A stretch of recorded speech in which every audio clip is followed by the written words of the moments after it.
ಓಂ ಶಾಂತಿ. ನಾವು ಬದುಕ್ತಿರುವಂತಹದ್ದು, ವಾಸ ಮಾಡ್ತಿರುವಂತಹದ್ದು ನೆಗೆಟಿವ್ ಪ್ರಪಂಚದಲ್ಲಿ, ನೆಗೆಟಿವ್ ವೈಬ್ರೇಷನ್ನ ಮಧ್ಯೆ ಅಲ್ವಾ? ಇಡೀ ವಿಶ್ವ ಏನಾಗಿದೆ? ನೆಗೆಟಿವ್ ಎನರ್ಜಿಯಿಂದ ತುಂಬಿದೆ. ಬಾಬಾ ಹೇಳ್ತಾರೆ ಅಲ್ವಾ, ನಾನು ಸರ್ವವ್ಯಾಪಿಯಲ್ಲ, ವಿಕಾರಗಳು ಸರ್ವವ್ಯಾಪಿಯಾಗಿದ್ದಾವೆ. ರಾವಣ ಸರ್ವವ್ಯಾಪಿಯಾಗಿದ್ದಾನೆ, ಇಡೀ ಪ್ರಪಂಚನೇ ಲಂಕೆಯಾಗಿದೆ ಅಂತ ಹೇಳ್ತಾರೆ ಅಲ್ವಾ? ಲಂಕೆ ರಾವಣನದ್ದಾಗಿದೆ, ಇಡೀ ವಿಶ್ವನೇ ಲಂಕೆಯಾಗಿದೆ. ಮತ್ತೆ ಲಂಕೆ ಅಂದಾಗ ರಾವಣನ ಗುಣಗಳು, ರಾವಣನೇ ಇರ್ತಾನೆ, ರಾವಣನೇ ಸರ್ವವ್ಯಾಪಿಯಾಗಿರ್ತಾನೆ. ಆ ಒಂದು ರಾವಣನ ಒಂದು ಮಧ್ಯದಲ್ಲಿ ಇದ್ರೂ ಕೂಡ, ರಾವಣನ ಜೊತೆಯಲ್ಲಿ ಇದ್ರೂ ಕೂಡ ನೀವು ರಾವಣನ ಇಂದ ಸುರಕ್ಷಿತವಾಗಿರ್ಬೇಕಾಗತ್ತೆ. ಏನಾಗಬೇಕಾಗತ್ತೆ? ಸುರಕ್ಷಿತವಾಗಿರ್ಬೇಕಾಗತ್ತೆ.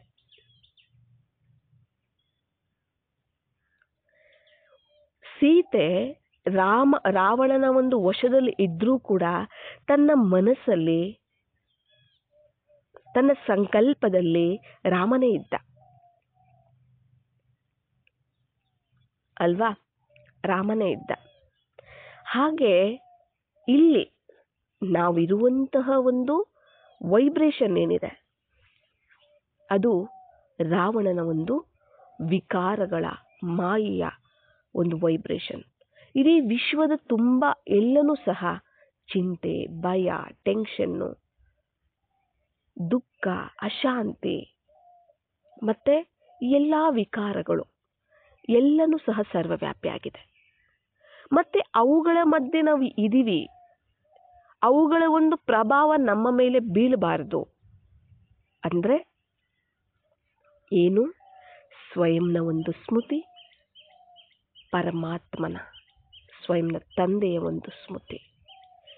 ಯಾವಾಗ ನಾವು ಈ ಒಂದು ಸ್ಮೃತಿಯಲ್ಲಿರ್ತೀವಿ, ಅಲರ್ಟ್ ಆಗಿರ್ತೀವಿ, ಸ್ಮೃತಿಯ ಕಡೆ ಗಮನವನ್ನು ಕೊಡ್ತೀವಿ, ಅಟೆನ್ಷನ್ ಅನ್ನು ಕೊಡ್ತೀವಿ, ನಾವು ಸುರಕ್ಷಿತವಾಗಿರ್ತೀವಿ.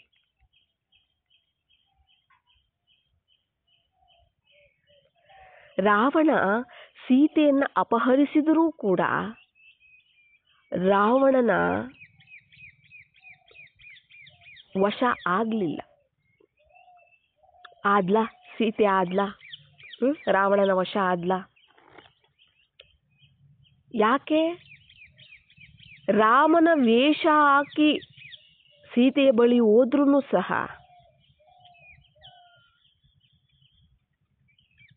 ಸೀತೆಯ ಮನಸ್ಸಲ್ಲಿರುವಂತಹ ರಾಮನನ್ನ ತೆಗೆಯೋದಕ್ಕೆ ಸಾಧ್ಯ ಇಲ್ಲ ಅನ್ನೋದು ರಾವಣನಿಗೂ ಸಹ ಗೊತ್ತಿತ್ತು.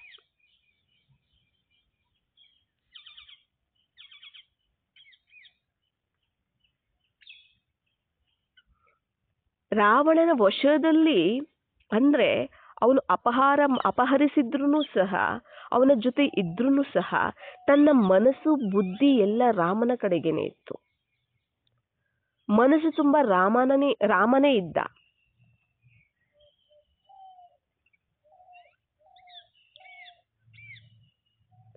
ರಾವಣನಿಗೆ ಸೀತೆ ಸಿಗಲಿಲ್ಲ ಅಲ್ವಾ? ಸಿಕ್ಕಿದ್ಲ ರಾವಣನಿಗೆ ಸೀತೆ ಸಿಗಲಿಲ್ಲ. ಯಾಕೆ? ರಾಮ ಅಷ್ಟೇನೆ ಅವ್ರ ಮನಸ್ಸಲ್ಲಿದ್ದು, ರಾಮನ ಒಬ್ಬನನ್ನೇ ಪ್ರೀತಿ ಮಾಡ್ತಿದ್ಲು.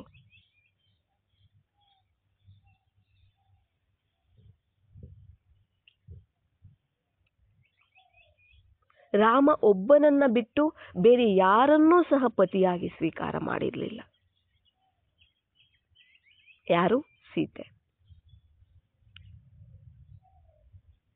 ಅಲ್ವಾ? ರಾವಣನೇ ಸೋಲ್ತಾನೆ, ಸೀತೆನೇ ಗೆಲ್ತಾಳೆ.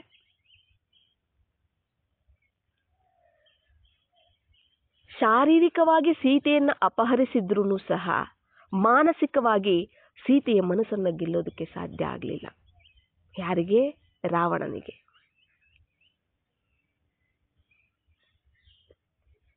ಹಾಗೆ ಇಲ್ಲೂ ಸಹ ನಾವು ರಾವಣನ ವಶದಲ್ಲಿ, ಅಂದ್ರೆ ರಾವಣನ ಒಂದು ಪ್ರಪಂಚದಲ್ಲಿ ನಾವಿದ್ದೀವಿ. ನನ್ನ ಮನಸ್ಸಲ್ಲಿ ಆತ್ಮ ಸೀತೆ. ಆತ್ಮ ಸೀತೆ ಅಂದಾಗ ಆತ್ಮ ಸೀತೆ ಒಂದು ಮನಸ್ಸಲ್ಲಿ ಹೃದಯಾಭಿರಾಮ ಪರಮಾತ್ಮನ ಒಬ್ಬರ ನೆನಪಿದೆ, ಒಬ್ಬರ ಸ್ಮೃತಿ ಇದೆ ಅಂದರೆ ರಾವಣನ ಪ್ರಭಾವ ಸೀತೆಯಾದಂತಹ ನಮ್ಮ ಆತ್ಮಗಳ ಮೇಲೆ ಪ್ರಭಾವ ಬೀಳೋದಿಲ್ಲ. ಶಾರೀರಿಕವಾಗಿ ನಾವು ಈ ರಾವಣನ ಪ್ರಪಂಚದಲ್ಲಿ ಇದ್ರೂ ಮಾನಸಿಕವಾಗಿ ಮನಸ್ಸು ಬುದ್ಧಿಯಿಂದ ಪರಮಾತ್ಮನ ಜೊತೆಯಲ್ಲಿ ನಾವಿರ್ತೀವಿ ಅಲ್ವಾ? ಪರಮಾತ್ಮನ ಜೊತೆಯಲ್ಲಿ ನಾವಿರ್ತೀವಿ ಯಾವಾಗ? ನಮ್ಮ ಮನಸ್ಸಲ್ಲಿ ಬುದ್ಧಿಯಲ್ಲಿ ಒಬ್ಬ ಹೃದಯಾಭಿರಾಮ, ಒಬ್ಬ ಪರಮಪಿತ ಪರಮಾತ್ಮ ಇದ್ದಾಗ ಮಾತ್ರ.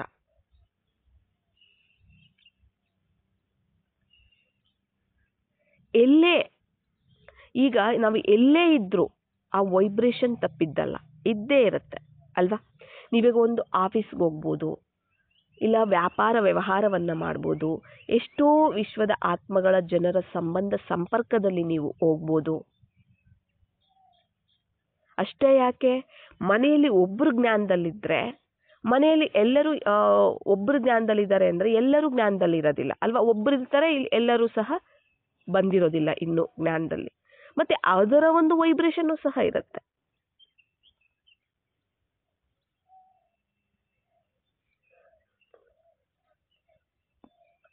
ಆದರೂ ಅವರ ಒಂದು ಪ್ರಭಾವ ನಮ್ಮ ಮೇಲೆ ಬೀರಬಾರ್ದು, ಅದರ ಪ್ರಭಾವದಲ್ಲಿ ನಾವು ಬರಬಾರ್ದು. ಅಂದ್ರೆ ನಾವು ಅಲರ್ಟ್ ಆಗಿರಬೇಕು, ಸ್ಮೃತಿಯಲ್ಲಿ ಅಲರ್ಟ್ ಆಗಿರಬೇಕು, ಸ್ವಯಂನ ಸ್ಮೃತಿ ಪರಮಾತ್ಮನ ಸ್ಮೃತಿಯಲ್ಲಿ ಅಲರ್ಟ್ ಆಗಿರಬೇಕು.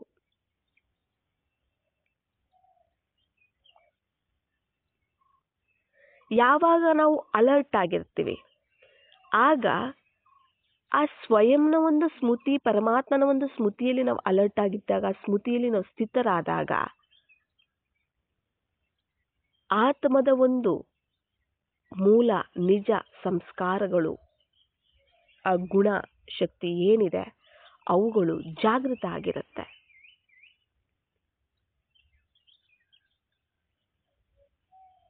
ಯಾವಾಗ ನಾನು ಆತ್ಮ ಅನ್ನೋ ಸ್ಮೃತಿ ಜಾಗೃತ ಆಗತ್ತೆ, ನಾನು ನನ್ನ ತಂದೆ ಪರಮಾತ್ಮ ಅನ್ನೋ ಒಂದು ಸ್ಮೃತಿ ಜಾಗೃತ ಆಗತ್ತೆ, ನನ್ನ ಸರ್ವಸ್ವನೂ ನನ್ನ ತಂದೆನೇ ಅನ್ನೋದು ಜಾಗೃತ ಆಗತ್ತೆ, ನನ್ನ ಸರ್ವ ಸಂಬಂಧಿನೂ ನನ್ನ ತಂದೆ ಒಬ್ಬರೇ ಆಗಿದ್ದಾರೆ ಅನ್ನೋದು ಯಾವಾಗ ಜಾಗೃತ ಆಗತ್ತೆ, ನೀವು ಯಾರನ್ನೇ ನೋಡಿದ್ರು ಆತ್ಮ, ನನ್ನ ಸಹೋದರ ಆತ್ಮ, ಅವರೂ ಸಹ ಪರಮಪಿತ ತಂದೆಯ ಸಂತಾನ, ಅವರ ನಿಜ ಸಂಸ್ಕಾರನೂ ಶಾಂತಿ, ಪ್ರೀತಿ, ಸುಖ, ಆನಂದ ಇವುಗಳೇ ಆಗಿದ್ದಾವೆ.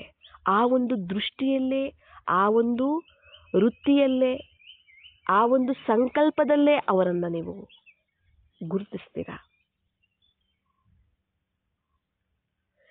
ನೀವು ಗುರುತಿಸ್ತಿದ್ದೀರಾ ಆ ಒಂದು ದೃಷ್ಟಿ, ಆ ವೃತ್ತಿಯಲ್ಲಿ ಆತ್ಮಿಕವಾಗಿ ಅಂದಾಗ ಅವರ ದೈಹಿಕ ಒಂದು ಸಂಸ್ಕಾರದ ಪ್ರಭಾವ, ಆ ದೈಹಿಕ ಒಂದು ಗುಣಗಳ ಪ್ರಭಾವ ನಿಮ್ಮ ಮೇಲೆ ಬೀಳೋದಿಲ್ಲ.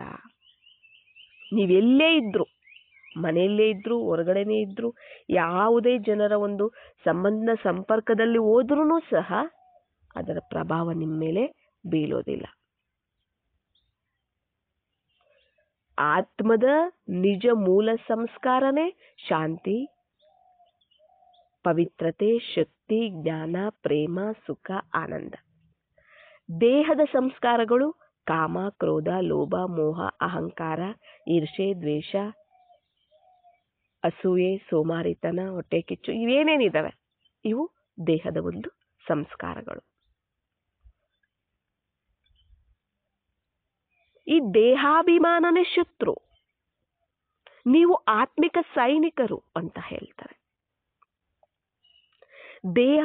ದೇಹದ ಸಂಸ್ಕಾರಗಳೇ ಶತ್ರು ಆಗಿದ್ದಾರೆ. ನೀವು ಆತ್ಮ ಸೈನಿಕರಾಗಿದ್ದೀರಾ. ನಿಮ್ಮ ಒಂದು ಅಸ್ತ್ರ ಶಸ್ತ್ರನೇ ನಿಮ್ಮ ಒಂದು ಶಕ್ತಿಗಳು, ಪರಮಾತ್ಮನ ಶಕ್ತಿಗಳು ಅಂತ ಹೇಳಿದ್ದಾರೆ. ಈಗ ನಾವು ನೋಡಿ, ಈಗ ಭಾರತದ ಒಂದು ಗಡಿಯನ್ನ ಕಾಯುವಂತಹ ಸೈನಿಕರಿದ್ದಾರೆ. ಬೇರೆ ಇತರ ಒಂದು ಶತ್ರು ರಾಷ್ಟ್ರಗಳು ಭಾರತದ ಮೇಲೆ ದಾಳಿ ಮಾಡಬಾರದು, ರಕ್ಷಣೆಯನ್ನ ನಾವು ರಕ್ಷಣೆಯಿಂದ ನಾವು ಇಡಬೇಕು ನಮ್ಮ ಭಾರತವನ್ನ ಅಂತ ಅವರು ಪ್ರತಿ ಸೆಕೆಂಡ್ ಅಲರ್ಟ್ ಆಗಿರ್ತಾರೆ. ಕೈಯಲ್ಲಿ ಒಂದು ತುಫಾಕಿಯನ್ನ ಹಿಡಿದು ಪ್ರತಿ ಸೆಕೆಂಡ್ ಅಲರ್ಟ್ ಆಗಿರ್ತಾರೆ. ಎಲ್ಲಿ ಯಾವ ಕಡೆ ಬಂದ್ಬಿಡ್ತಾರೋ ಶತ್ರುಗಳು ಅಂತ ಅಲರ್ಟ್ ಆಗಿರ್ತಾರೆ. ಬಂದ್ರು ಸಡನ್ಲಿ ಅವರು ಆ ಶತ್ರುವಿನ ಒಂದು ನಾಶವನ್ನ ಮಾಡಬಹುದು. ಯಾವಾಗ ಅಲರ್ಟ್ ಆಗಿದ್ದಾಗ ಅಲ್ವಾ? ಇಲ್ಲ ಅವರು ಬಂದು ಆ ಶತ್ರು ಬಂದು ಇವರ ಒಂದು ನಾಶವನ್ನ ಮಾಡಿಬಿಟ್ಟು ಹೊರಟೋಗ್ಬಿಡ್ತಾರೆ ಅಲ್ವಾ? ಭಾರತದ ಒಂದು ರಕ್ಷಣೆನೂ ಮಾಡಕ್ಕಾಗೋದಿಲ್ಲ, ಹಂಗಾಗ್ಬಿಡತ್ತೆ ಅಲ್ವಾ? ಹಾಗೆ ಇಡೀ ವಿಶ್ವವನ್ನ ಈಗ ಏನ್ ಮಾಡಬೇಕು? ರಾವಣ ಅನ್ನೋ ಶತ್ರುವಿನಿಂದ ರಕ್ಷಣೆಯಾಗಿಡಬೇಕು. ಸ್ವಯಂ ರಕ್ಷಣೆನೂ ಬೇಕು, ವಿಶ್ವದ ರಕ್ಷಣೆನೂ ಬೇಕು. ಅದಕ್ಕೋಸ್ಕರ ಅಲರ್ಟ್ ಆಗಿರಬೇಕು. ನೀವು ಯಾರು? ಆತ್ಮಿಕ ಸೈನಿಕರು. ಇಡೀ ವಿಶ್ವವನ್ನ ರಕ್ಷಣೆಯಾಗಿಡುವಂತಹ ಆತ್ಮಿಕ ಸೈನಿಕರು ನೀವು. ಶತ್ರುನೇ ದೇಹದ ಸಂಸ್ಕಾರಗಳು. ಇಡೀ ವಿಶ್ವದಲ್ಲಿ ಪ್ರತಿಯೊಬ್ಬರು ದೇಹದ ಸಂಸ್ಕಾರಗಳಲ್ಲಿ ಇದ್ದಾರಲ್ಲ, ಅವುಗಳಿಂದ ಆತ್ಮಗಳನ್ನ ಸುರಕ್ಷಿತವಾಗಿಡಬೇಕು. ಯಾವಾಗ ಸ್ವಯಂನ ಒಂದು ಸ್ಮೃತಿ ಸ್ಥಿತಿಯಲ್ಲಿ, ಸ್ವರೂಪದಲ್ಲಿ, ಪರಮಾತ್ಮನ ಸ್ಮೃತಿಯಲ್ಲಿ ನಾನು ಯಾವಾಗಿರ್ತೀನಿ, ಯಾವಾಗ ನಾನು ಅಲರ್ಟ್ ಆಗಿರ್ತೀನಿ, ಯಾವಾಗ ನನ್ನ ಒಂದು ನಿಜ ಸಂಸ್ಕಾರಗಳಲ್ಲಿ ನಾನು ಇರ್ತೀನಿ, ಆಗ ನಾನು ಸುರಕ್ಷಿತವಾಗಿರ್ತೀನಿ. ನನ್ನ ಸಂಪರ್ಕದಲ್ಲಿ ಬರುವಂಥವರು ಸುರಕ್ಷಿತವಾಗಿರ್ತಾರೆ. ಅದರ ಒಂದು ಪ್ರಭಾವ ಇಡೀ ವಿಶ್ವದ ಆತ್ಮಗಳಿಗೂ ಸಹ ಬೀಳ್ತಾ ಹೋಗುತ್ತೆ. ನಾವು ವೈಬ್ರೇಷನ್ ಇಂದ ತಪ್ಪಿಸ್ಕೊಂಡು ಓಡೋಗೋದಕ್ಕಾಗೋದಿಲ್ಲ. ಅಲ್ಲೇ ಇದ್ದು ಅವುಗಳ ಪ್ರಭಾವ ನಮ್ಮ ಮೇಲೆ ಬೀಳದೆ ಇರೋ ತರ ನಮ್ಮನ್ನು ನಾವು ರಕ್ಷಣೆ ಮಾಡ್ಕೋಬೇಕು. ಯಾವಾಗ ಶಕ್ತಿಶಾಲಿಯಾಗಿರ್ತೀವಿ ಆಗ್ಲೇನೆ ನಾವು ರಕ್ಷಣೆಯನ್ನ ಮಾಡ್ಕೊಳ್ಳೋದಕ್ಕೆ ಸಾಧ್ಯ ಆಗತ್ತೆ. ನಾವು ನೆಗೆಟಿವ್ ಒಂದು ವಿಕಾರಗಳ ಒಂದು ಸಂಸ್ಕಾರಗಳು, ಆ ಒಂದು ವೈಬ್ರೇಷನ್ನು ನಮ್ಮ ಮೇಲೆ ಬೀಳಬಾರದು ಅಂತ ಹೇಳೋದಕ್ಕೆ ಸಾಧ್ಯ ಇಲ್ಲ. ಯಾವಾಗ ದೇಹದ ಸ್ಮೃತಿಯಲ್ಲಿ ಇರ್ತೀವಿ ಆಗ ಸಾಧ್ಯನೇ ಇಲ್ಲ ನಮ್ಮ ಮೇಲೆ ಬೀಳಬಾರದು ಅಂತ ಹೇಳೋದಕ್ಕೆ. ಯಾಕಂದ್ರೆ ಬಿದ್ದೇ ಬೀಳುತ್ತೆ. ನಿಮಗೆ ರಕ್ಷಾ ಕವಚನೇ ಯಾವುದಾಗಿದೆ? ಪರಮಾತ್ಮನ ಒಂದು ಸ್ಮೃತಿ, ಸ್ವಯಂನ ಒಂದು ಸ್ಮೃತಿ. ಅವರು ಹೇಗೆ ಆ ಸೈನಿಕರು ಕೈಯಲ್ಲಿ ಒಂದು ಶಸ್ತ್ರ ಅಂತ ಹೇಳ್ತಾರಲ್ಲ, ತುಫಾಕಿಯನ್ನ ಹೇಗೆ ಇಟ್ಕೊಂಡಿರ್ತಾರೆ, ಹಾಗೆ ನೀವು ಸದಾ ಆ ಸ್ವಯಂನ ಸ್ಮೃತಿ, ಪರಮಾತ್ಮನ ಸ್ಮೃತಿಯಲ್ಲಿದ್ದು ಪರಮಾತ್ಮನ ಶಕ್ತಿ ಗುಣಗಳು ಅವುಗಳೇ ನಿಮಗೆ ಅಸ್ತ್ರಶಸ್ತ್ರಗಳು. ಅದೇ ನೀವು ಅವುಗಳ ಒಂದು ಸ್ಮೃತಿಯಲ್ಲಿ ಅವುಗಳನ್ನ ಧಾರಣೆ ಮಾಡ್ಕೊಳ್ತಾ ನೀವು ಸ್ವಯಂ ಸ್ಮೃತಿ, ಪರಮಾತ್ಮನ ಸ್ಮೃತಿಯಲ್ಲಿ ಇರ್ತಾ ಆ ಒಂದು ಪರಮಾತ್ಮನ ಗುಣಶಕ್ತಿಗಳು, ನಿಮ್ಮ ಒಂದು ಸ್ವಧರ್ಮ ನಿಜ ಸಂಸ್ಕಾರಗಳು ಏನಿದಾವೆ ಅವುಗಳೇ ನಿಮಗೆ ತುಫಾಕಿ ತರ,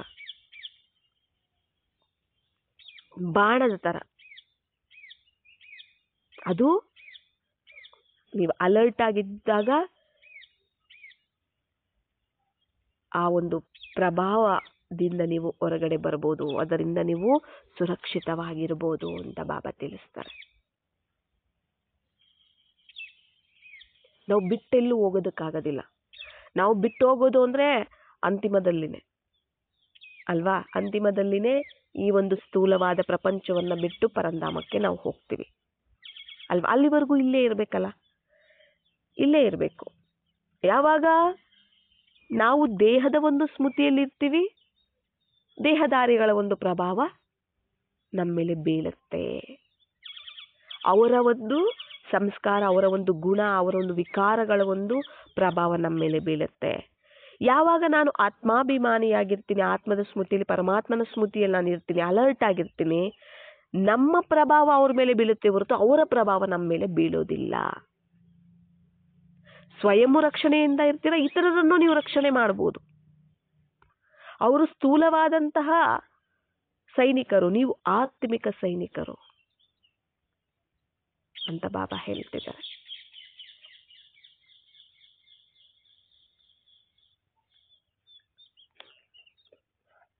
ಸನ್ಯಾಸಿಗಳೇನ್ ಮಾಡಿದ್ರು? ಹಠಯೋಗಿಗಳು ಮನೆಯಲ್ಲಿದ್ರೆ ಸಾಧನೆ ಮಾಡೋದಕ್ಕಾಗೋದಿಲ್ಲ, ಪವಿತ್ರವಾಗಿರೋದಕ್ಕಾಗೋದಿಲ್ಲ ಅಲ್ವಾ?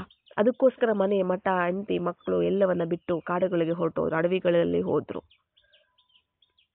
ಅಲ್ವಾ? ಆದ್ರೆ ಇಲ್ಲಿ ಆ ಥರ ಇಲ್ಲ. ನಾವು ಎಲ್ಲಿದೀವೋ ಅಲ್ಲೇ ಇದ್ದು ಸ್ವಯಂನ ಒಂದು ಸ್ಮೃತಿ, ಪರಮಾತ್ಮನ ಒಂದು ಸ್ಮೃತಿಯಲ್ಲಿರ್ತ ಆ ಒಂದು ಶಕ್ತಿಗಳು, ಆ ಗುಣಗಳಿಂದ ನಾವೇನ್ ಮಾಡ್ಬೇಕಾಗತ್ತೆ? ನಮ್ಮನ್ನ ನಾವು ರಕ್ಷಣೆ ಮಾಡ್ಕೋಬೇಕಾಗತ್ತೆ. ನಾವು ದಿನಕ್ಕೆ 1 ಅವರ್ ಮುರುಳಿ ಕೇಳ್ಬೋದು, ಇಲ್ಲ ಒಂದ್ಸರಿ ಕೇಳ್ಬೋದು, 2 ಸರಿ ಕೇಳ್ಬೋದು, ಮ್ಯಾಕ್ಸಿಮಮ್ 3-4 ಸರಿ ಕೇಳ್ಬೋದು ಮುರುಳಿಯನ್ನ. ಯೋಗ ಬೆಳಿಗ್ಗೆ ಅಮೃತ ವೇಳೆ ಮಾಡ್ಬೋದು, ಇಲ್ಲ ಸಂಜೆ ಮಾಡ್ಬೋದು, ಮಧ್ಯ ಮಧ್ಯದಲ್ಲಿ ಟ್ರಾಫಿಕ್ ಕಂಟ್ರೋಲ್ ಬಂದಾಗ ಮಾಡ್ಬೋದು, ಇಲ್ಲ ನೆನಪು ಬಂದಾಗ ಆತ್ಮ ಅಂತ ತಿಳ್ಕೊಳ್ಬೋದು. ಅದರಲ್ಲಿ ಎಷ್ಟು ಸಮಯ ನಾವು ಶಕ್ತಿಶಾಲಿಯಾಗಿ ನಾವು ಯೋಗ ಮಾಡಿದೀವಿ, ಸ್ಮೃತಿ ಮಾಡಿದೀವಿ ಅನ್ನೋದು ನಮಗೆ ಗೊತ್ತಿರೋದಿಲ್ಲ. ಎಷ್ಟು % ಜಮಾ ಆಗಿರುತ್ತೆ ಆತ್ಮದಲ್ಲಿ ಶಕ್ತಿ ಗುಣ ಅನ್ನೋದು ನಮಗೆ ಗೊತ್ತಿರೋದಿಲ್ಲ.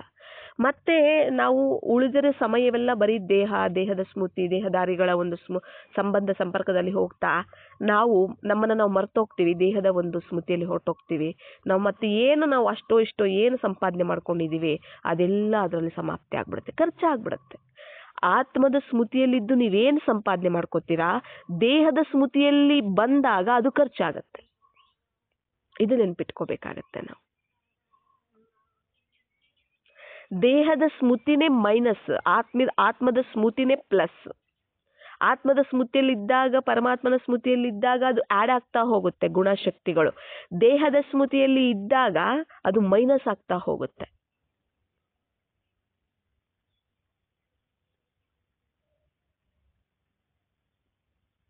ನಾವು ಎಷ್ಟು % ನಾವು ಜಮಾ ಮಾಡ್ಕೊಂಡು ಸ್ಟಾಕ್ ಇರ್ಬೇಕಲ್ಲ, ಸ್ಟಾಕ್ ಇರ್ಬೇಕು ನೋಡಿ. ಯಾವಾಗ ನೀವು ಸ್ಟಾಕ್ ಇಟ್ಕೊಂಡಿರ್ತೀರ, ಸದಾ ಸ್ಮೃತಿ, ತಂದೆ ಸ್ಮೃತಿಯಲ್ಲಿರ್ತಾ ಅವರ ಒಂದು ಗುಣಶಕ್ತಿಗಳನ್ನ ಧಾರಣೆ ಮಾಡ್ಕೊಳ್ತಾ, ಇತರರಿಗೂ ಸಹ ಒಂದು ವೈಬ್ರೇಷನ್ಸ್ ಅನ್ನ ಹರಡಿಸ್ತಾ ನೀವು ಸ್ಟಾಕ್ ಜಮಾ ಮಾಡ್ಕೊಂಡು ಸೇವಿಂಗ್ಸ್ ಇಟ್ಕೊಂಡಿದ್ದೀರಾ ಆತ್ಮದಲ್ಲಿ ಗುಣಶಕ್ತಿಗಳು ಅಂತಂದಾಗ, ನೀವು ಎಂತಹ ಒಂದು ವಾತಾವರಣದ ಮಧ್ಯದಲ್ಲಿ ನೀವು ಹೋದ್ರೂ ಸಹ ಆ ಒಂದು ನೀವೇನು ಸ್ಟಾಕ್ ಇಟ್ಕೊಂಡಿದ್ದೀರಲ್ಲ ಅದು ನಿಮ್ಮನ್ನ ರಕ್ಷಣೆಯಾಗಿಡುತ್ತೆ. ಅದೇ ರಕ್ಷಾ ಕವಚ. ಆ ಒಂದು ಪ್ರಭಾವದಲ್ಲಿ ನೀವು ಬರೋದಿಲ್ಲ. ಕಷ್ಟ ಕಾಲದಲ್ಲಿ ನಮಗೆ ಹೆಲ್ಪ್ ಮಾಡಬೇಕು ಅಂದ್ರೆ ನಾವು ಸಂಪಾದನೆ ಮಾಡಿ ಇಟ್ಕೊಂಡಿರ್ಬೇಕು ಅಲ್ವಾ? ಇವಾಗ ಸ್ಥೂಲವಾಗೇ ಆಗ್ಲಿ, ನಮ್ಮ ಹತ್ರ ದುಡ್ಡಿದೆ, ಚೆನ್ನಾಗಿ ಕಷ್ಟಪಟ್ಟು ದುಡ್ಡನ್ನ ಸೇವಿಂಗ್ ಮಾಡಿ ಇಟ್ಕೊಂಡ್ವಿ ಅಂದ್ರೆ ಅಲ್ವಾ, ಅದು ಜನನೇ ಇರ್ಬೋದು, ಅದು ದುಡ್ಡೇ ಇರ್ಬೋದು, ಅದು ಏನೇ ಇರ್ಬೋದು, ನಾವು ಜಾಸ್ತಿ ವೇಸ್ಟ್ ಮಾಡದೆ, ವ್ಯರ್ಥ ಮಾಡದೆ, ಉಳಿತಾಯ ಮಾಡಿ ಇಟ್ಕೊಂಡಾಗ ಕಷ್ಟದ ಸಮಯದಲ್ಲಿ ಅದು ಕೆಲಸಕ್ಕೆ ಬರುತ್ತೆ ಅಲ್ವಾ? ಹಾಗೇನೆ ಇಲ್ಲೂ ಸಹ ಜಾಸ್ತಿ ದೇಹದ ಸ್ಮೃತಿಯಲ್ಲಿ ಹೋಗೋದ್ರಿಂದ ಖರ್ಚಾಗತ್ತೆ. ಹೆಚ್ಚೆಚ್ಚಿಗೆ ನಾವು ಎಷ್ಟು ಸ್ವಯಂನ ಸ್ಮೃತಿ, ಪರಮಾತ್ಮನ ಸ್ಮೃತಿಯಲ್ಲಿ ಇರ್ತೀವಿ ಅಷ್ಟು ಅದು ಜಮಾ ಆಗ್ತಾ ಹೋಗುತ್ತೆ. ಅವಾಗ ಏನಾಗುತ್ತೆ, ನೀವು ಸುರಕ್ಷಿತವಾಗಿರ್ತೀರಾ. ನಿಮ್ಮ ಎದುರುಗಡೆ ಯಾರೇ ಬರಲಿ, ಯಾರೇ ನಿಮ್ಮ ಸಂಬಂಧ ಸಂಪರ್ಕದಲ್ಲಿ ನೀವು ಹೋದ್ರೂ ಕೂಡ ಇಷ್ಟ ಕಡೆ ಎಲ್ಲ ಓಡಾಡ್ತಿರ್ತೀವಿ ಅಲ್ವಾ ನಾವು. ಬರೀ ಕೇವಲ ಮನೆಯಲ್ಲಿ ಅಷ್ಟೇ ಇರೋದಿಲ್ಲ, ಹೊರಗಡೆನೂ ಓಡಾಡ್ತಿರ್ತೀವಿ. ಎಷ್ಟೋ ಆತ್ಮಗಳ ಸಂಬಂಧ ಸಂಪರ್ಕದಲ್ಲಿ ಬರ್ತಿರ್ತೀವಿ. ಅವರ ಪ್ರಭಾವ ಎಲ್ಲ ನಮ್ಮ ಮೇಲೆ ಬೀಳಬಾರ್ದು. ಆದ್ರಿಂದ ನಾವು ಸುರಕ್ಷಿತವಾಗಿರ್ಬೇಕು ಅಂದ್ರೆ ಈ ಒಂದು ಸ್ಟಾಕ್ ನಮ್ಮ ಹತ್ರ ಇರ್ಬೇಕಾಗತ್ತೆ.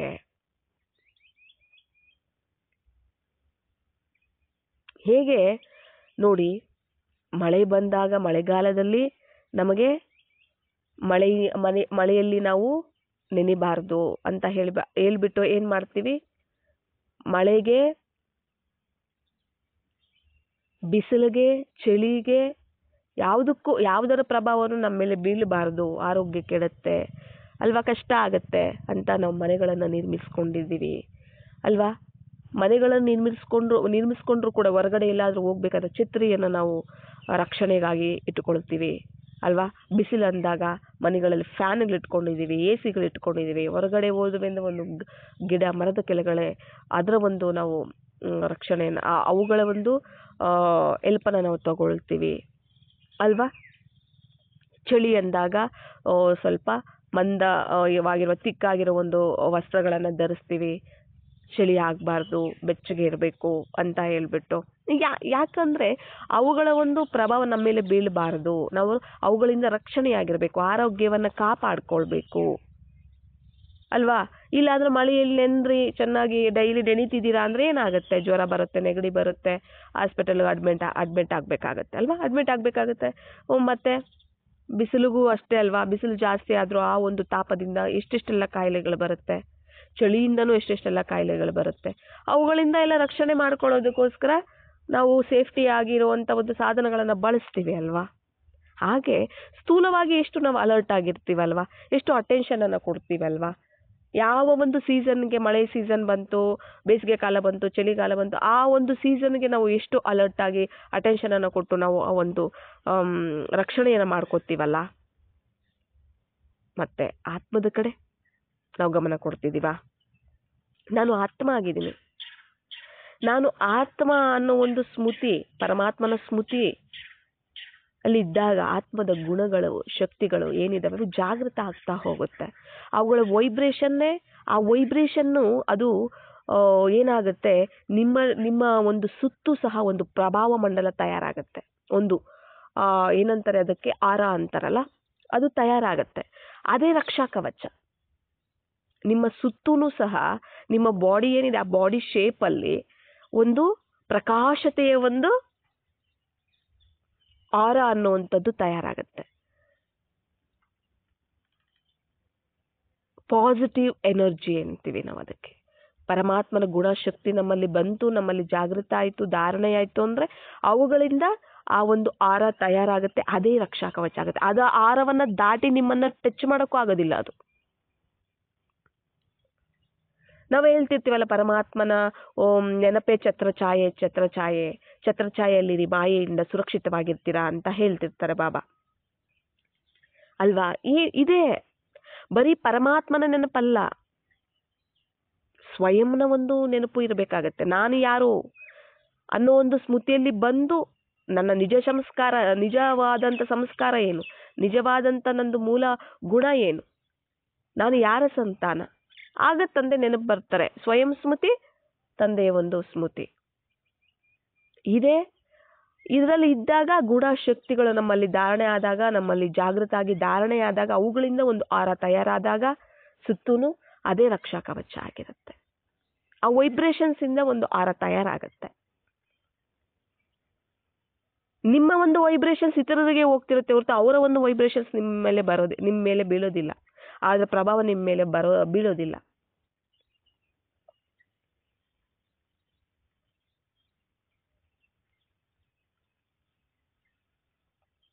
ನಾವು ಅಂತಹ ಒಂದು ಮಧ್ಯದಲ್ಲಿ ಇದ್ರೂ ಸಹ, ನೆಗೆಟಿವ್ ಎನರ್ಜಿ ಮಧ್ಯದಲ್ಲಿ ಇದ್ದೀವಿ ನಾವು, ಆದರೆ ಸುರಕ್ಷಿತವಾಗಿಟ್ಟುಕೊಳ್ಳುವಂಥದ್ದು ನಮ್ಮ ಜವಾಬ್ದಾರಿ. ಸ್ಟಾಕ್ ಅನ್ನ ಜಮಾ ಮಾಡ್ಕೊಳ್ಬೇಕಾಗತ್ತೆ ನಾವು. ಅದೇ ಅಂತಿಮಕ್ಕೂ ಸಹ ನಮಗೆ ಸಹಾಯಕ್ಕೆ ಬರುವಂತಹದ್ದು. ಇಲ್ಲೇ ದುಡಿದ್ವಿ, ಅಲ್ಲೇ ಖರ್ಚು ಮಾಡಿ ತಿಂದ್ಬಿಟ್ವಿ ಅಂದ್ರೆ ಏನ್ ಪ್ರಯೋಜನ? ಮುಂದೆ ಏನಾದ್ರೂ ಕಷ್ಟ ಬಂದಾಗ ಬೇಡ್ಕೋಬೇಕಾಗತ್ತೆ ಅಲ್ವಾ. ಇವ್ರಿಗೆ ಸಾಲ ಮಾಡಬೇಕಾಗತ್ತೆ, ಬೇಡ್ಕೋಬೇಕಾಗತ್ತೆ.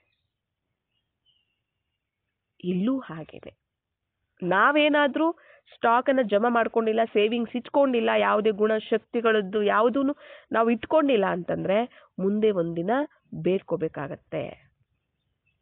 ಯಾರಾದ್ರೂ ನಮಗೆ ಶಕ್ತಿ ಕೊಡ್ಲಿ, ಯಾರಾದ್ರೂ ನಮಗೆ ಧೈರ್ಯ ಕೊಡ್ಲಿ ಅಂತ ಬೇಡ್ಕೋಬೇಕಾಗತ್ತೆ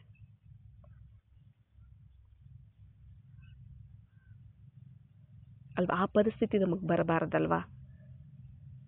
ನಾವು ಸ್ಥೂಲವಾಗಿ ಆದ್ರೂ ಕೂಡ ನಾವು ದುಡಿಬೇಕು, ನಾವು ದುಡಿದಿಟ್ಟುಕೊಳ್ಬೇಕು, ನಾವು ಯಾರ ಹತ್ರನೂ ಕೈ ಚಾಚಬಾರ್ದು, ಮರ್ಯಾದೆ ಇರೋದಿಲ್ಲ, ಅವಮಾನ ಆಗತ್ತೆ, ಎಷ್ಟು ನಾವು ಫೀಲ್ ಆಗ್ತೀವಲ್ಲ, ಅದಕ್ಕೋಸ್ಕರ ಎಷ್ಟು ಕಷ್ಟಪಡ್ತೀವಲ್ಲ. ಹಾಗೆ ನಾವು ಸೂಕ್ಷ್ಮವಾಗಿ ನಾವು ಬೇಡ್ಕೋತಾ ಇರೋದು ಗೊತ್ತಾಗ್ತಾ ಇಲ್ಲ ನಮಗೆ. ಅಂತಿಮದಲ್ಲಿ ಬೇಡ್ಕೊಳ್ಳೋದು ನಮ್ಗೆ ಈಗ ಗೊತ್ತಾಗೋದಿಲ್ಲ. ಅಂತಿಮದಲ್ಲಿ ಪಶ್ಚಾತ್ತಾಪ ಪಡಬೇಕಾಗತ್ತೆ ನಾವು. ಈಗ ನಾವು ಜಮಾ ಮಾಡ್ಕೊಂಡಿಲ್ಲ, ಸೇವ್ ಮಾಡ್ಕೊಂಡಿಲ್ಲ, ಸ್ಟಾಕ್ ಮಾಡ್ಕೊಂಡಿಲ್ಲ ಅಂತಂದ್ರೆ ಏನಾಗ್ಬಿಡುತ್ತೆ? ಅಂತಿಮದಲ್ಲಿ ಬೇಡ್ಕೋಬೇಕಾಗತ್ತೆ. ಅದ್ರ ಕಡೆ ಇವಾಗ ಗಮನ ಕೊಡಬೇಕು. ನಾನು ಯಾರ ಹತ್ರ ಇವಾಗ ಯಾರು ಚೆನ್ನಾಗಿ ಸಂಪಾದನೆ ಮಾಡ್ಕೊಂಡು ಇಟ್ಕೊಂಡಿರ್ತಾರೆ ಆತ್ಮಗಳು, ಬಾಬಾರವರ ನೆನಪು ಮಾಡಿ ಸ್ವಯಂ ಸ್ಮೃತಿಯಲ್ಲಿದ್ದು ಚೆನ್ನಾಗಿ ಶಕ್ತಿಗಳನ್ನ ಜಮಾ ಮಾಡ್ಕೊಂಡು, ಗುಣಗಳನ್ನ ಜಮಾ ಮಾಡ್ಕೊಂಡು ಇಟ್ಕೊಂಡಿರ್ತಾರೆ, ಅವ್ರ ಹತ್ರ ಹೋಗ್ಬೇಕಾಗತ್ತೆ. ಬೇಕಾ?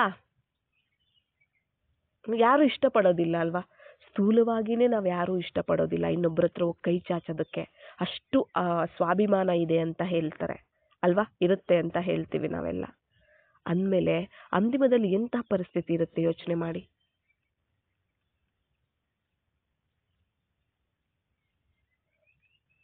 ಈಗಲೂ ನಾವು ಸೂಕ್ಷ್ಮವಾಗಿ ನಾವು ಬೇಡ್ಕೋತಿದೀವಿ, ನಿಮಗೆ ಗೊತ್ತಾಗ್ತಿಲ್ಲ, ನಮಗೆ ಗೊತ್ತಾಗ್ತಿಲ್ಲ ಅಷ್ಟೇ. ಹೇಗೆ? ಈಗ ಯಾರಾದರೂ ಪ್ರೀತಿಯಿಂದ ಮಾತಾಡ್ತಾರಲ್ವಾ, ಅವಾಗ ನಾವು ಪ್ರೀತಿಯಿಂದ ಮಾತಾಡ್ತೀವಿ. ಯಾರಾದರೂ ಕೋಪದಿಂದ ಮಾತಾಡ್ತಾರಲ್ವಾ, ಅವಾಗ ನಾವು ಕೋಪದಿಂದನೇ ಮಾತಾಡ್ತೀವಿ. ಅವ್ರು ಕೋಪದಿಂದ ಮಾತಾಡೋದು, ಅದಕ್ಕೆ ನಾನು ಮಾತಾಡಿದೆ ಅಂತ ಹೇಳ್ತೀವಿ. ಅದೇನದು? ಅವ್ರು ಪ್ರೀತಿಯಿಂದ ಮಾತಾಡಿದ್ರೆ ಮಾತ್ರ ನಾನು ಪ್ರೀತಿಯಿಂದ ಮಾತಾಡೋದು ಅಂದ್ರೆ ಏನು? ಅವರು ಪ್ರೀತಿ ಕೊಟ್ಟರು, ಅದನ್ನೇ ರಿವರ್ಸ್ ನಾನು ಅವ್ರಿಗೆ ಕೊಟ್ಟೆ. ಅರ್ಥ ಆಯ್ತಲ್ಲ? ಅವ್ರು ಪ್ರೀತಿ ಕೊಡದೇ ಇದ್ರೂ ಕೂಡ ನಾನು ಕೊಡ್ತೀನಲ್ಲ, ಅದು ನಾವು ಅವ್ರಿಗೆ ಕೊಡುವಂತಹದ್ದು. ನಾವು ಅವ್ರು ಕೊಟ್ರೆ ಮಾತ್ರ ನಾವು ಕೊಡ್ತೀವಿ ಅಂದ್ರೆ ಅದು ಬೇಡುವಂತಹದ್ದೇ.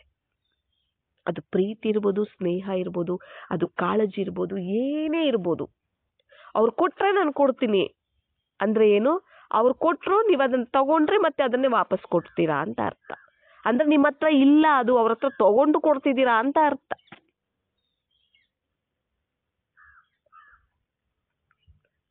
ಅದಕ್ಕೆ ಬಾಬಾ ತಿಳಿಸ್ತಾರೆ. ಯಾಕೆ ಮೊದಲನೇ ಶ್ರೀಮತವನ್ನ ಪಕ್ಕಾ ಫಾಲೋ ಮಾಡಬೇಕು ಅಂತ ಯಾಕೆ ಅದಕ್ಕೊಂದು ಅಷ್ಟೊಂದು ಇಂಪಾರ್ಟೆಂಟ್ ಅಂದ್ರೆ, ಅದಿಲ್ಲ ಅಂದ್ರೆ ಯಾವುದನ್ನು ನಾವು ಫಾಲೋ ಮಾಡೋಕ್ಕಾಗೋದಿಲ್ಲ. ನಿಮ್ಮನ್ನ ನೀವು ಆತ್ಮ ಅಂತ ತಿಳಿದು ನನ್ನನ್ನ ನೆನಪು ಮಾಡಿ ಅಂತ ಏನ್ ಬಾಬಾ ಹೇಳಿದ್ದಾರೆ, ಅದೇ ಮೊದಲನೇ ಶ್ರೀಮತ, ನಂಬರ್ 1 ಶ್ರೀಮತ.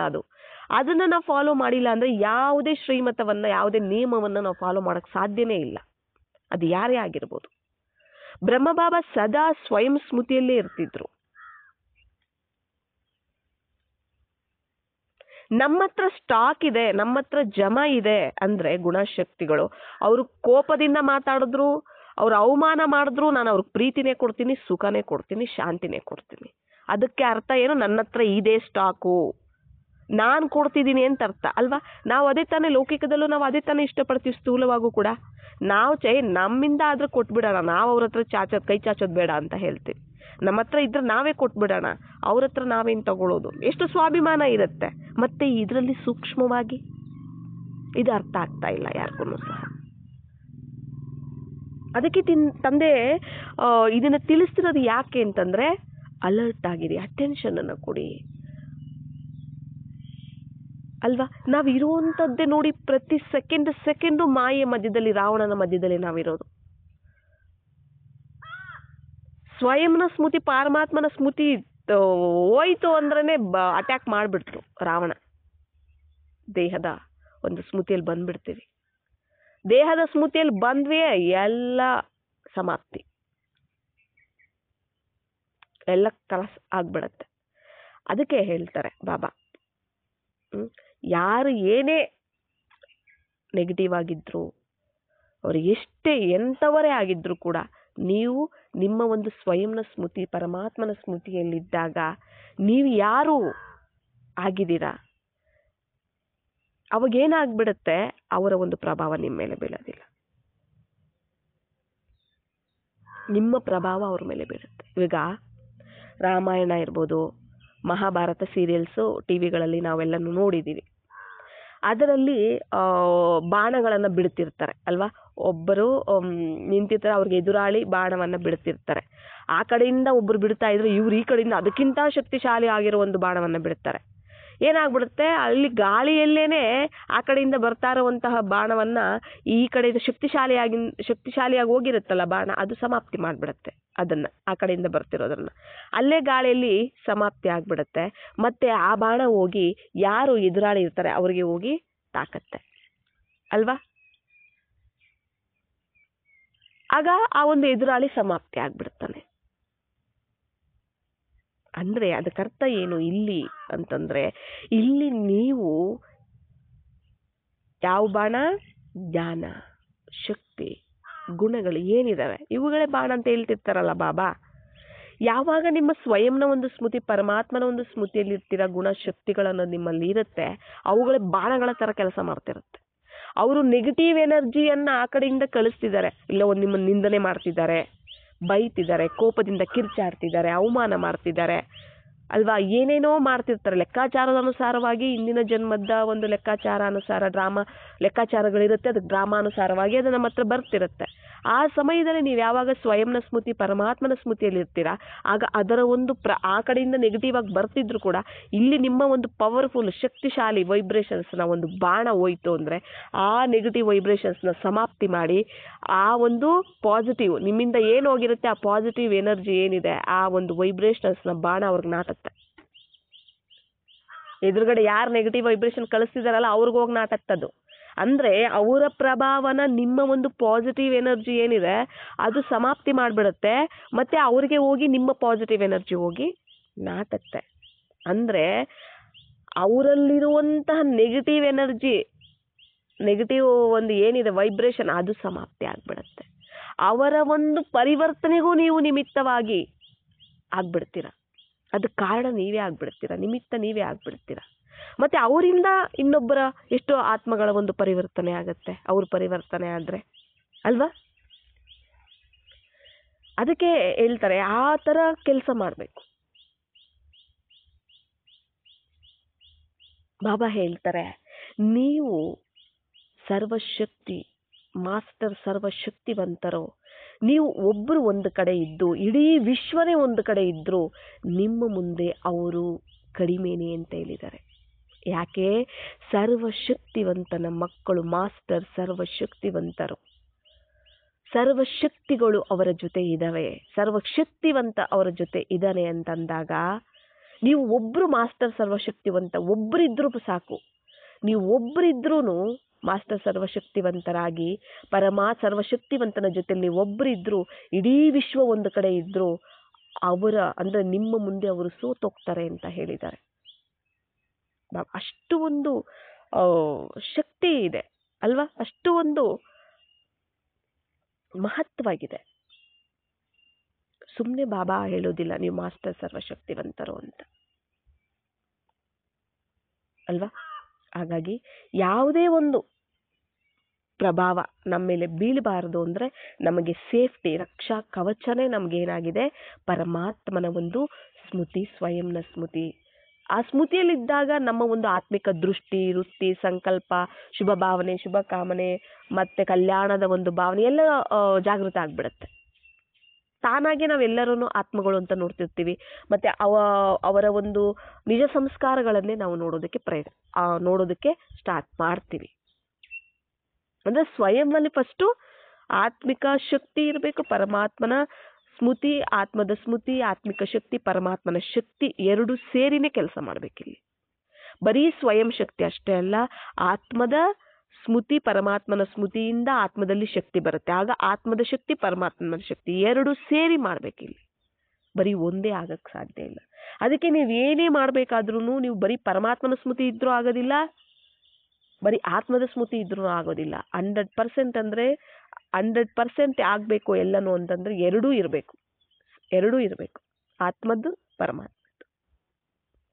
ಅದನ್ನೇ ನಾವು ಸ್ಮೃತಿ, ಅದನ್ನೇ ನಾವು ಯೋಗ ಅಂತ ನಾವು ಹೇಳುವಂಥದ್ದು. ಅರ್ಥ ಆಗ್ತಿದೆಯಲ್ಲ ಏನು ಅನ್ನುವಂಥದ್ದು?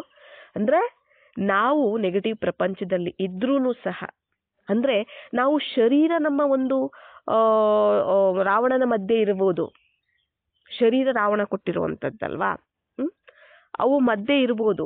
ಆದ್ರೆ ನಮ್ಮ ಮನಸ್ಸು, ಬುದ್ಧಿ ರಾಮನ ಕಡೆ ಇರುತ್ತೆ, ಪರಮಾತ್ಮನ ಕಡೆ ಇರುತ್ತೆ.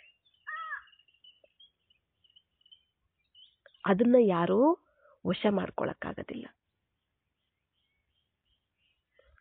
ಹಾಗೆ ತಾನೇ ಆಯ್ತು. ಸೀತೆಯನ್ನ ರಾವಣ ಅಪಹರಿಸಿದ್ರೂ ಸಹ ಶರೀರ ಅಲ್ಲಿತ್ತಷ್ಟೇ, ಮನಸ್ಸು ಬುದ್ಧಿ ಮಾತ್ರ ರಾಮನ ಕಡೆ ಇತ್ತು. ಹಾಗೆ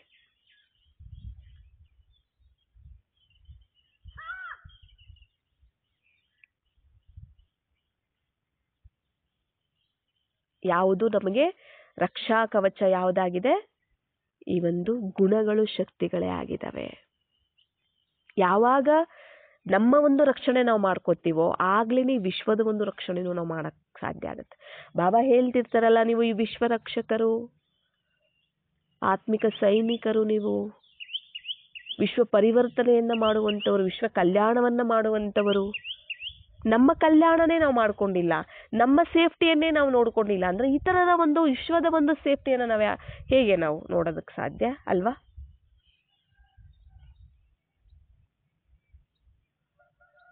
ಯಾರು ಹೇಗೇ ಬರಲಿ ನಿಮ್ಮ ಮುಂದೆ, ಎಷ್ಟೇ ನಿಂದನೆ ಮಾಡಲಿ, ಯಾಕೆ ಅಂದರೆ ನಮ್ಮ ಒಂದು ಇಂದಿನ ಜನ್ಮದ ಒಂದು ಲೆಕ್ಕಾಚಾರಗಳೇನಿರುತ್ತೆ, ಆ ಒಂದು ಸಾಲ ಏನಿದೆ ಆ ಸಾಲವನ್ನು ತೀರಿಸೋದಕ್ಕೆ ನಮ್ಮ ಹತ್ರ ಬರ್ತಾರೆ. ಸಂಬಂಧ ಸಂಪರ್ಕಗಳ ಮೂಲಕ, ಯಾವುದೋ ಒಂದು ಮೂಲಕ ನಮ್ಮ ಹತ್ರ ಬರ್ತಾರೆ ಅವರು.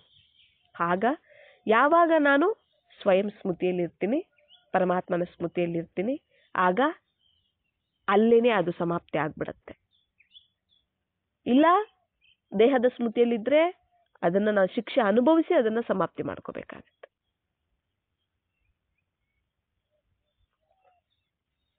ಅರ್ಥ ಆಗ್ತಿದೆಯಲ್ಲ? ಶಿಕ್ಷೆಯನ್ನು ಅನುಭವಿಸಿ ಸಮಾಪ್ತಿ ಮಾಡ್ಕೋಬೇಕಾಗತ್ತೆ.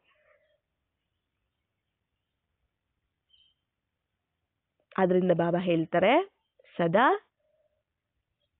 ಸ್ಮೃತಿಯಲ್ಲಿರಿ, ನಿರಂತರ ಸ್ಮೃತಿಯಲ್ಲಿರಿ. ಇಲ್ಲಿ ಪಕ್ಕಾ ಇರಬೇಕು ನಮಗೆ, ನಾನು ಯಾರು ಅನ್ನೋದು ಪಕ್ಕಾ ಇರಬೇಕು, ನಂಗೆ ನಂಬಿಕೆ ಇರಬೇಕು, ನಾನು ಒಪ್ಕೊಂಡಿರ್ಬೇಕು. ನಾನು ಆತ್ಮ, ಹೌದು, ನನ್ನ ತಂದೆ ಪರಮಾತ್ಮ ಆಗಿದೆ, ನನ್ನ ಮನೆ ಪರಂಧಾಮ ಆಗಿದೆ, ಈಗ ನಾನು ಮನೆಗೆ ಹೋಗ್ಬೇಕು. ಇದ್ರ ಕಡೆ ನಾನು ಈಗ ಜಾಸ್ತಿ ಗಮನ ಕೊಡೋಂಗಿಲ್ಲ. ಇಲ್ಲಿ ಎಲ್ಲಾ ಇವುಗಳ ಮಧ್ಯೆ ಇದ್ರೂ ಕೂಡ ನನ್ನ ಮನಸ್ಸು ಬುದ್ಧಿ ಅಲ್ಲೇ ಇರಬೇಕು. ಎಲ್ಲನೂ ಸಂಭಾಲನೆ ಮಾಡಿ. ಫ್ಯಾಮಿಲಿ ಇದೆ, ಸಂಭಾಲನೆ ಮಾಡಿ. ವ್ಯಾಪಾರ ಇದೆ, ಕೆಲಸ ಇದೆ, ಎಲ್ಲನೂ ಸಂಭಾಲನೆ ಮಾಡಿ. ಅದರ ಮನಸ್ಸು ಬುದ್ಧಿ ಎಲ್ಲಿರಲಿ? ನನ್ನ ಕಡೆ ಇರಲಿ. ನೀವು ಯಾವುದನ್ನೇ ನಾವು ಮಾಡಿದ್ರು ಅಲೌಕಿಕವಾಗಿ ಮಾಡಿ. ದೇಹದ ಸ್ಮೃತಿಯಲ್ಲಿ ಮಾಡುವಂಥದ್ದು ಲೌಕಿಕ, ಆತ್ಮದ ಸ್ಮೃತಿಯಲ್ಲಿ, ಆತ್ಮಿಕ ಸಂಬಂಧದಲ್ಲಿ, ಸೇವಾ ಸಂಬಂಧದಲ್ಲಿ ಬರುವಂಥದ್ದು ಅಲೌಕಿಕ ಆಗಿದೆ. ಇದನ್ನ ಮಾಡಿ ಅಂತ ಹೇಳ್ತಾರೆ ಬಾಬಾ.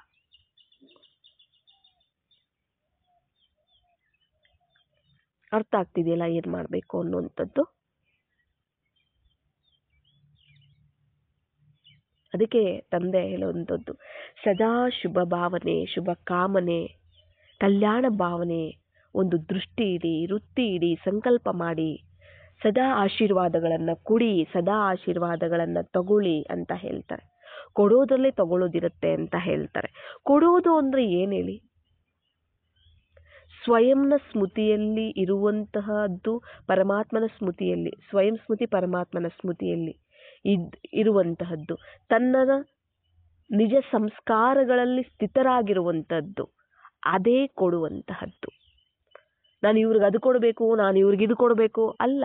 ಈಗ ನೋಡಿ, ಲೈಟ್ ಇದೆ, ನೀವು ಮನೇಲಿ ಒಂದು ಲೈಟ್ ಇದೆ, ಅದು ನಾನು ಇವ್ರಿಗೆ ಬೆಳಕು ಕೊಡಬೇಕು, ಇವ್ರಿಗೆ ಬೆಳಕು ಕೊಡಬೇಕು ಅಂತ ಕೊಡುತ್ತಾ? ಅದು ಕೆಲಸ ಏನು? ಸದಾ ಅದು ಬೆಳಕನ್ನು ಕೊಡುವಂತ, ಸದಾ ಅದು ಬೆಳಗುತ್ತಾ ಇರುತ್ತೆ. ಅದು ಎಲ್ಲರಿಗೂ ಬೆಳಕು ಕೊಡುತ್ತೆ, ಅದು ಬೆಳಗುತ್ತೆ, ಎಲ್ಲರಿಗೂ ಬೆಳಕು ಕೊಡುತ್ತೆ. ನಾನು ಕೊಡಬೇಕು ಅಂತ ಕೊಡುತ್ತಾ? ಇಲ್ಲ ಅಲ್ಲ. ಹಾಗೆ ನಾನು ಯಾವಾಗ ಸ್ವಯಂನ ಸ್ಮೃತಿಯಲ್ಲಿ ಇರ್ತೀನಿ, ಪರಮಾತ್ಮನ ಸ್ಮೃತಿಯಲ್ಲಿರ್ತೀನಿ, ನನ್ನ ಆತ್ಮದ ಜ್ಯೋತಿ ಸದಾ ಬೆಳಗುತ್ತಿರುತ್ತೆ, ಸದಾ ಗುಣಗಳ ಶಕ್ತಿಗಳು ಜಾಗೃತ ಆಗಿರುತ್ತೆ. ನಾನು ಬೆಳಗುತ್ತಿದ್ದೀನಿ ಅಂದರೆ ನನ್ನಿಂದ ತಾನಾಗೇ ಇಡೀ ನನ್ನ ಸುತ್ತಮುತ್ತ, ನನ್ನ ಸಂಬಂಧ ಸಂಪರ್ಕ, ಇಡೀ ವಿಶ್ವ ಎಲ್ಲದಕ್ಕೂ ಸಹ ಬೆಳಕು ಸಿಗುತ್ತೆ, ಆ ಪ್ರಕಾಶತೆ ಸಿಗುತ್ತೆ. ಅದೇ ಶಕ್ತಿಗಳು, ಗುಣಗಳು, ಪ್ರಕಾಶತೆ ಆಗಿದೆ. ನಿಮಗೂ ರಕ್ಷಾ ಕವಚ ಅದೇನೆ, ವಿಶ್ವಕ್ಕೂ ರಕ್ಷಾ ಕವಚ ಅದೇನೆ ಆಗಿದೆ. ಇಲ್ಲಿ ಸ್ವಯಂನ ಸ್ಮೃತಿ, ಪರಮಾತ್ಮನ ಸ್ಮೃತಿಯಲ್ಲಿ ಸ್ಥಿತರಾಗುವುದೇನೆ ಏನು? ಸೇವೆ ಅಂತ ನಾವು ಹೇಳ್ಬೋದು. ತಾನಾಗಿ ಸೇವೆ ಆಗ್ತಿರುತ್ತೆ. ನಾವು ಸಂಕಲ್ಪನೂ ಮಾಡೋ ಅವಶ್ಯಕತೆ ಇಲ್ಲ, ಇವ್ರಿಗೆ ಕೊಡಬೇಕು ಅವ್ರಿಗೆ ಕೊಡಬೇಕು ಅಂತ. ತಾನಾಗೆ ಹರಡ್ತಿರುತ್ತೆ. ಅಷ್ಟು ಶಕ್ತಿಶಾಲಿಯಾಗಿತ್ತು ಅಂದರೆ ತಾನಾಗೆ ವೈಬ್ರೇಷನ್ ಹರಡ್ತಿರುತ್ತೆ.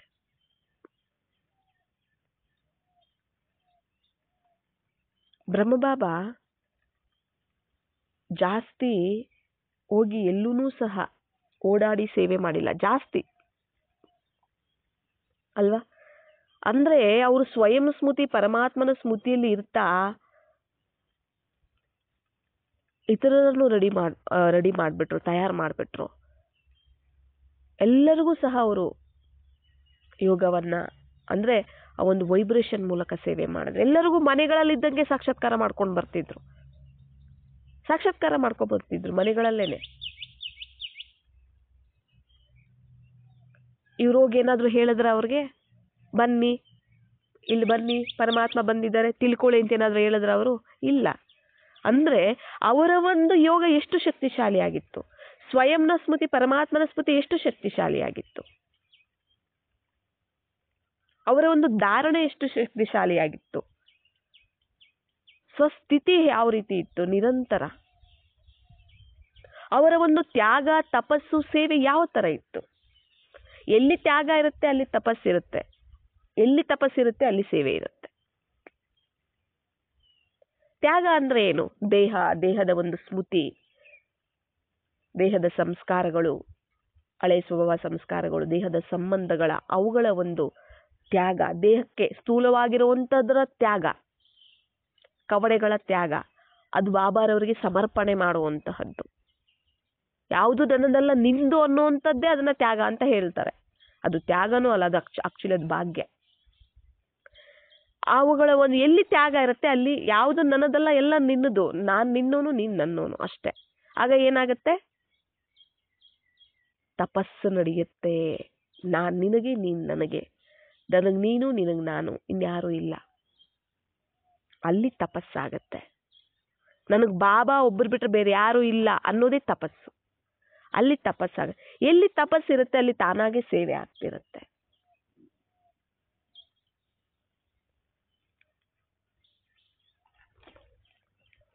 ಇವಾಗ ಜಾಸ್ತಿ ನಮ್ಮ ಸ್ಮೃತಿ ಸ್ಥಿತಿ ಸ್ವರೂಪದಿಂದನೇ ಸೇವೆ ನಡಿಬೇಕು.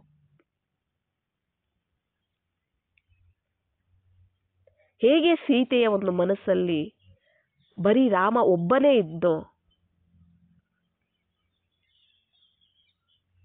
ಹಾಗೆ ಇಲ್ಲಿ ಆತ್ಮ ನಾವು ಸೀತೆಗಳು ನಮ್ಮ ಮನಸ್ಸು ಬುದ್ಧಿಯಲ್ಲಿ ಬರೀ ಒಬ್ಬ ಹೃದಯಾಭಿರಾಮ, ಒಬ್ಬ ಪರಮಾತ್ಮ ಶಿವಬಾಬಾ ಒಬ್ಬರೇ ಇರಬೇಕು. ಆಗ ಮಾತ್ರ ರಾವಣ ಸೋಲೋದಕ್ಕೆ ಸಾಧ್ಯ ಆಗುತ್ತೆ ಅಲ್ವಾ. ಶರೀರವನ್ನ ಅಪಹರಿಸಿದ್ರು ಕೂಡ ಮನಸ್ಸನ್ನ ಅಪಹರಿಸೋದಕ್ಕೆ ಸಾಧ್ಯ ಆಗ್ಲಿಲ್ಲ ರಾವಣನಿಂದ. ಹಾಗೆ ಆಗತ್ತೆ ಇಲ್ಲಿ ಕೂಡ. ನೀವೇನೇ ಶರೀರ ಲೌಕಿಕ ಕಾರ್ಯ ಮಾಡ್ತಿದ್ರೂ ಕೂಡ ಮನಸ್ಸು ಬುದ್ಧಿ ಪರಮಾತ್ಮನ ಕಡೆ ಇರಬೇಕು. ಮನಸ್ಸು ಬುದ್ಧಿಯಲ್ಲಿ ಪರಮಾತ್ಮ ಒಬ್ಬದೇ ಇರಬೇಕು. ಶರೀರ ಮಾತ್ರ ಕೆಲಸ ಕಾರ್ಯ ಮಾಡ್ತಿದೆ, ನಿಮಿತ್ತ ಆಗಿ ಮಾಡ್ಬೇಕಾಗತ್ತೆ, ಮಾಡಿಸುವಂತವ್ರ ಸ್ಮೃತಿಯಲ್ಲಿತ್ತು. ಅರ್ಥ ಆಗ್ತಿದೆಯಲ್ಲ? ಯಾರಿಗೂ ಮನಸ್ಸ ವಾಚ ಕರ್ಮಣ ವೃತ್ತಿ ದೃಷ್ಟಿ ಯಾವುದ್ರಿಂದನ ಆದ್ರೂ ಸಹ, ಮಾತಿಂದ ಆಗ್ಲಿ ಯಾವುದ್ರಿಂದನೂ ಅಷ್ಟೇ ದುಃಖ ಕೊಡಬಾರದು.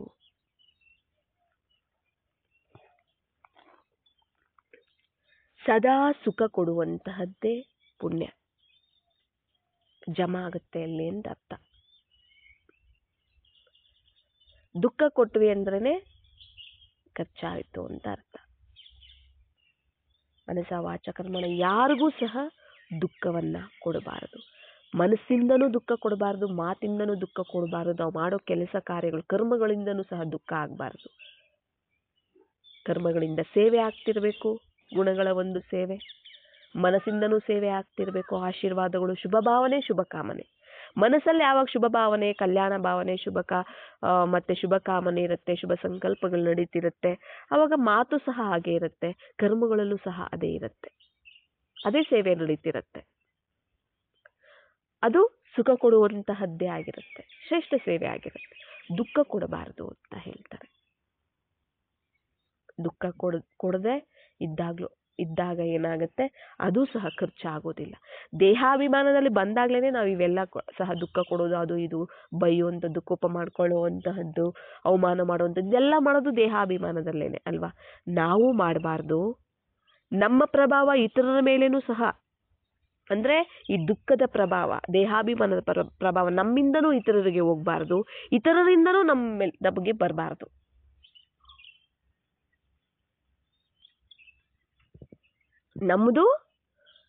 ನಮ್ಮ ಪ್ರಭಾವನೂ ಅವ್ರ ಮೇಲೆ ಬೀಳ್ಬಾರ್ದು, ದೇಹಾಭಿಮಾನದ್ದು ಅವ್ರದ್ದು ಸಹ ನಮ್ಮ ಮೇಲೆ ಬೀಳ್ಬಾರ್ದು.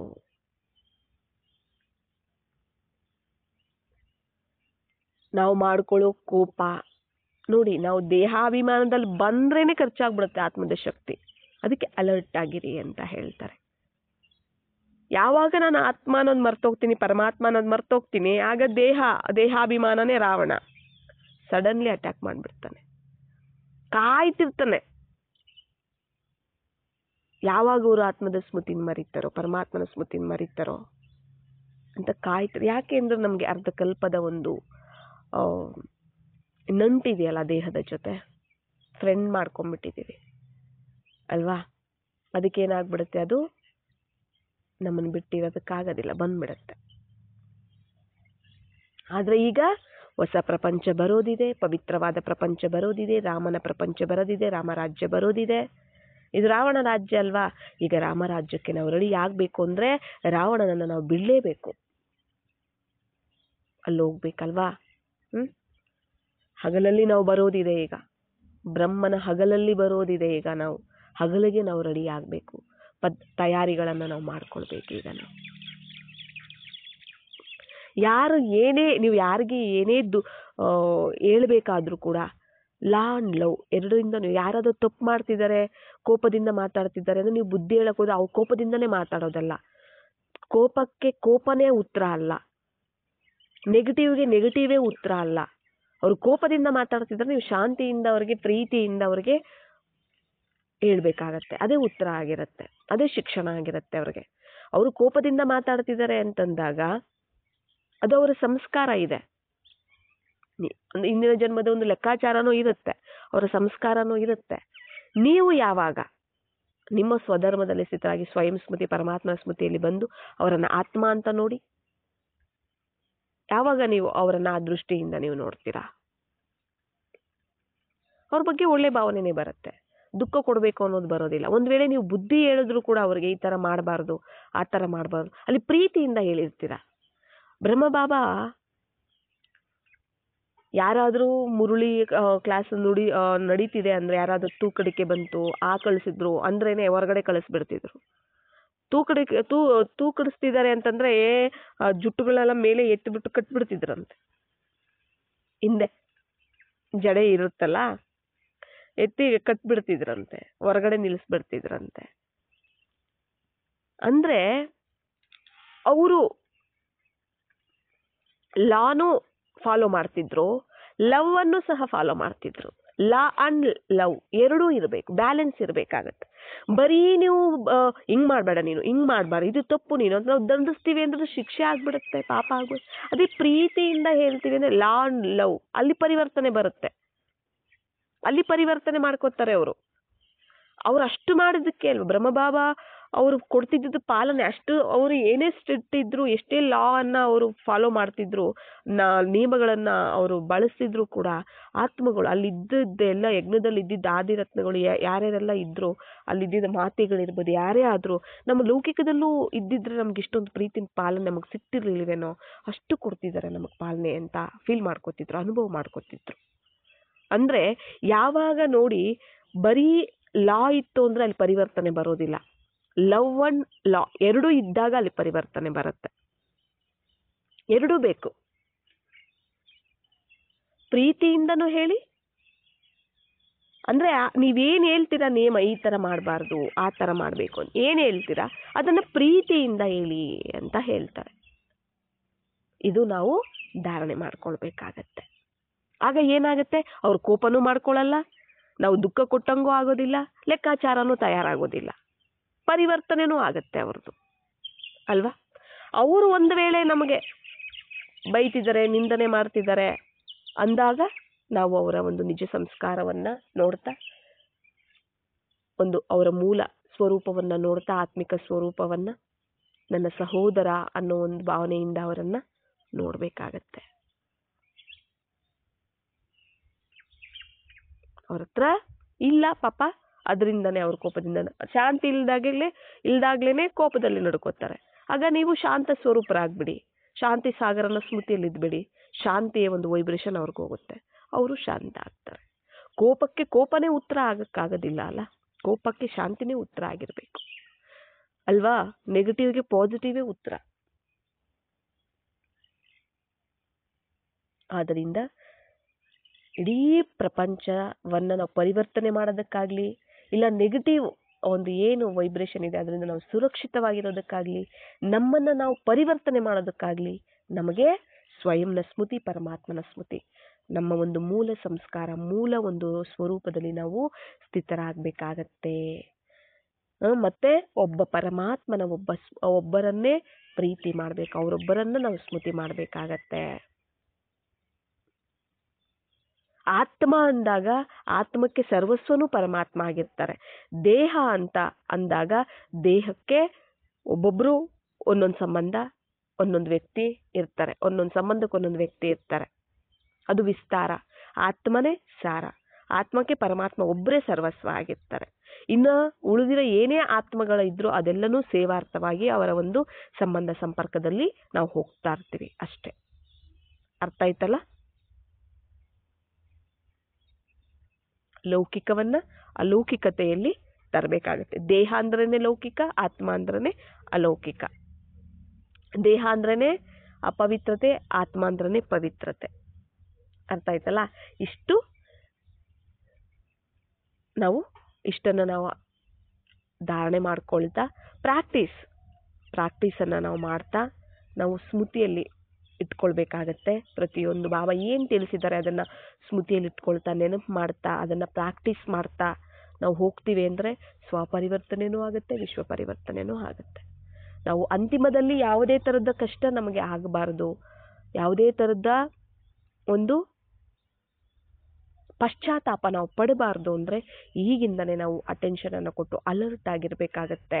ಈಗಿಂದನೇ ನಾವು ಸಂಪಾದನೆ ಮಾಡಿ ಸೇವಿಂಗ್ಸನ್ನು, ಗುಣಶಕ್ತಿಗಳ ಸೇವಿಂಗ್ಸನ್ನು ನಾವು ಇಟ್ಕೊಂಡಿರ್ಬೇಕಾಗತ್ತೆ. ಸರ್ವಶಕ್ತಿಗಳ ಸೇವಿಂಗ್ಸ್ ಇಟ್ಕೊಂಡಿರ್ಬೇಕಾಗತ್ತೆ. ಸೇವಿಂಗ್ಸ್ ಇರಬೇಕಾಗತ್ತೆ. ಖರ್ಚು ಮಾಡಿ ವ್ಯರ್ಥವಾಗಿ ನಾವು ವ್ಯರ್ಥ ಸಮಯದಲ್ಲಿ, ವ್ಯರ್ಥ ಸಂಬಂಧಗಳಲ್ಲಿ, ವ್ಯರ್ಥವಾದ ಒಂದು ಮಾತುಗಳಲ್ಲಿ, ಸಂಕಲ್ಪಗಳಲ್ಲಿ ಆತ್ಮದ ಒಂದು ಸಂಪಾದನೆಯನ್ನ ಖರ್ಚು ಮಾಡಬಾರದು ಅಂತ ಬಾಬಾ ತಿಳಿಸ್ತಿದ್ದಾರೆ. ಸ್ಟಾಕನ್ನ ಬಹಳ ಕಾಲದ ಒಂದು ಅಭ್ಯಾಸ ಬೇಕು, ಸಂಪಾದನೆ ಇರಬೇಕು, ಜಮಾ ಆಗಿರಬೇಕು. ಅದು ಅಂತಿಮದವರೆಗೂ ನಮಗೆ ಸಹಯೋಗ ಕೊಡುತ್ತೆ. ಅಚ್ಚಾ. ಓಂ ಶಾಂತಿ.